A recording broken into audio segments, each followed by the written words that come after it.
Bloomberg Audio Studios. Podcasts, radio, news. It is with regret that I inform the House today the assessment I have received leaves me unable to conclude anything other than that for certain UK arms exports to Israel, there does exist a clear risk that might be used to commit or facilitate a serious violation of international humanitarian law. That was the Foreign Secretary David Lammy speaking to Parliament yesterday. He told the Chamber of the government's intention to suspend some arms licences to Israel, a decision that has sparked widespread debate. Hello, you're listening to Bloomberg UK Politics, and I'm Caroline Hepker. And I'm Yuan. Welcome to the programme. So 30 arms licences out of a total of 350 have been suspended, covering components used in F-16 fighter aircraft, helicopters, drones and naval systems, as well as items that facilitate ground targeting.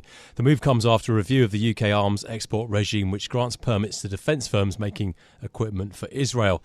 And in terms of reactions so far, the UK's chief rabbi says that the choice beggars belief and that the announcement will encourage our shared enemies. Former Prime Minister Boris Johnson says that Keir Starmer, quote, wants Hamas to win. And Israeli Prime Minister Benjamin Netanyahu called the decision shameful. So some strong criticism to what is, in practical terms, really quite a modest change. Yeah, the Defence Secretary John Healey, though, has been defending the government policy this morning. He says that it's not about making a political gesture, in his words, but about a matter of following the rule of law. There's also criticism from human rights agencies who say that the suspension should have gone much further. Human Rights Watch, for example, saying that it took far too long and did not go far enough, adding that the components for Israel's F-35 warplanes should be included in those measures. And also the Labour MP Zara Sultana, who was suspended from the party for rebelling against the government, expressing a similar sentiment, saying that the measures are too limited. Well, with us today, Bloomberg opinion columnist Mark Champion. He's written extensively about the conflict. Mark, now the UK is traditionally obviously a firm supporter of Israel, but we've got a new government in the driving seat now. What have they done here and why have they done it? I would say it's both, extremely nuanced as an attempt at policy making and quite sort of internally conflicted. On the one hand, they're trying to say, we have to do this. It's according to the rule of law. That they made an assessment that said that there was a risk of these arms being used to commit war crimes. At the same time, they look at the assessment and they say, well, the main things that we're concerned about are detention centres and provision of adequate food and medical aid and so on to the population, whereas on the military side, they say that we really can't make an assessment as to what kind of risk there is. So it's quite conflicted when you think about it. What does F-16s have to do with detention centres? At the same time, if F-16 bombing is a problem, why is F-35 bombing not a problem? Those are exempted. I mean, there are reasons for all this. This is why I say it's very, very nuanced, because they're trying really to have their cake and eat it, I suppose, to signal to their voters and to their backbenchers, to the party activists who are very concerned about the civilian toll in Gaza, that they are trying to do something about it, that they are different from the last government. At the same time, they don't want to change the sort of foreign policy of British support for Israel as a state, and they're trying to keep everybody happy, and I suspect they will succeed in doing the opposite. Yes, so the danger is that it pleases no one. So I suppose how much is it about UK politics? And I thought it was interesting that reading around this topic today, the BBC, for example, one of their writers was saying that this goes hand in hand with some other small, I think I will call them small measures, i.e. resuming the funding for UNRWA, the UN agency that supports Palestinian refugees, and also changes to the ICC attempt to seek an arrest warrant for Benjamin Netanyahu, that the UK government is dropping its objection, its plans to challenge that. So that there are other measures that this Labour government is taking. Again, how much is this about UK politics? I think a lot of it is. I think their focus is internal. Their concern is primarily internal about their own, supporters and backbenchers, as I say. I mean, some of these things are more important than others. UNRWA, for example, is very important to the Israelis in terms of a signal. The Israelis are very unhappy with UNRWA as an organization. They want it gone. And initially, Israel's allies were receptive to that, and they stopped funding when there was some allegations. The allegations were UNRWA staff members' complicity in what happened on October the 7th. There was an investigation. It wasn't particularly successful in terms of the Israeli allegations. The UN basically said that we weren't provided with enough evidence. And since then, you've seen this sort of consensus around UNRWA start to sort of unfold. But it is important because UNRWA is a large bureaucracy, really, within Gaza. You're talking about some 13,000 people. They are all Palestinians, local Palestinians, and they distribute aid, they organize different stuff. Obviously, society is broken down, so, a lot of their mechanisms are broken down too. But without them, it's actually quite difficult. If you talk to aid organizations, in private aid organizations, it's actually quite difficult to get anything done without the UNRWA truck drivers and, the sort of distribution network. So these things, in some ways are important. That one, on the ground can be important. If it has money, it can do things. If it has no money, it can't. At the same time, it's important to the Israelis as a signal that they, when the UK changes policy on this, others may follow. And I suspect that's what the Israeli concern is about the arms also. Even if the arms, we're talking about, the entire UK arms provision to Israel amounts to about 1% of Israeli imports of weaponry.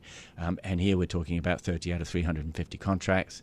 So a very, very small amount indeed, and will have a very modest impact, if any, on what's happening on the ground in Israel. And yet, as a signal, the Israelis will be considerably concerned just in terms of what it may encourage others to do. I wanted to ask you on that, actually. Is there any signs of a global reassessment? Are there any signs that this could be the first of many? I know the US had a temporary stop on the shipment of some heavy bombs, but what are other European countries saying? I think that other European countries will take their time. I think there'll be an understanding that this was primarily about domestic politics. And again, the kind of very fence-sitting nature of what the government has done will, I suspect, make the impact rather limited. I think one of the kind of real own goals on this, I really don't understand why the government timed it as they did, but they happened to do it as Israel was burying 6 hostages who were murdered by Hamas in a tunnel, and that is really quite awe-inspiring, the lack of the tin ear that was required for the Foreign Office to choose this timing for something that obviously could be delayed.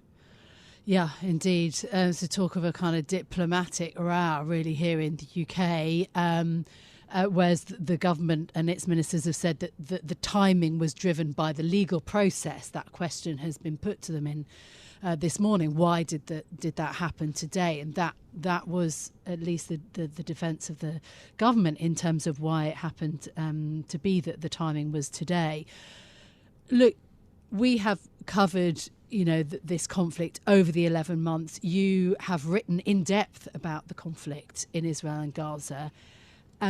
How serious do you think this now is in terms of the pressure on Benjamin Netanyahu to change his stance on a ceasefire deal, the seriousness of the US, when ultimately in the 75-year history of Israel, it has largely been US influence that has brought these very many conflicts to an end.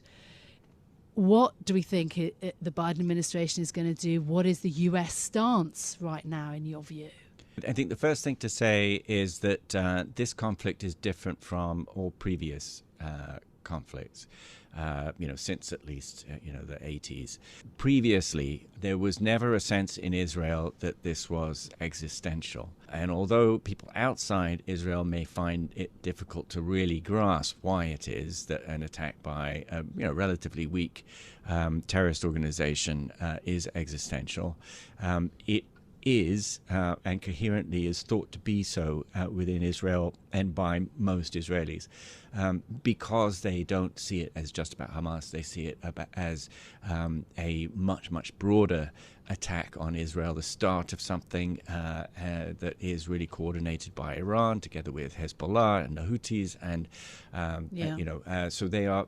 So this conflict is different, and therefore I am not sure that any U.S. government will be able to simply, as they did in 2014, for example, just say, okay, that's enough. And within, if Netanyahu changes policy, it will be due to domestic pressure, and that domestic pressure is building up. You saw large protests at the weekend. You saw his own defense minister saying that, the reasons that he's given for not going through with the ceasefire are not acceptable. Mark, thanks so much for joining us today. It's Mark Champion, our Bloomberg opinion columnist. Great to get your thoughts on this. Yeah, absolutely. A story that we'll continue to follow over the next few days. Look, just in the early weeks of this government, though, under Keir Starmer, already a number of really quite significant decisions that have been made as we get just 2 months into the new government. Yeah, plenty of domestic stuff and now foreign policy as well. And it's perhaps no surprise that this is the foreign policy issue, which is already proving difficult for the government. That's it from us for today. If you like the programme, don't forget to subscribe and give it 5 stars so that other people can find it on Apple Podcasts, Spotify, or wherever you listen. This episode was produced by Tiwa Adebayo and our audio engineer was Sean Gostamakia. I'm Yuan Potts. And I'm Caroline Hepker. We'll be back with more tomorrow. This is Bloomberg. Bloomberg UK Politics. Listen weekdays at noon on DAB Digital Radio in London.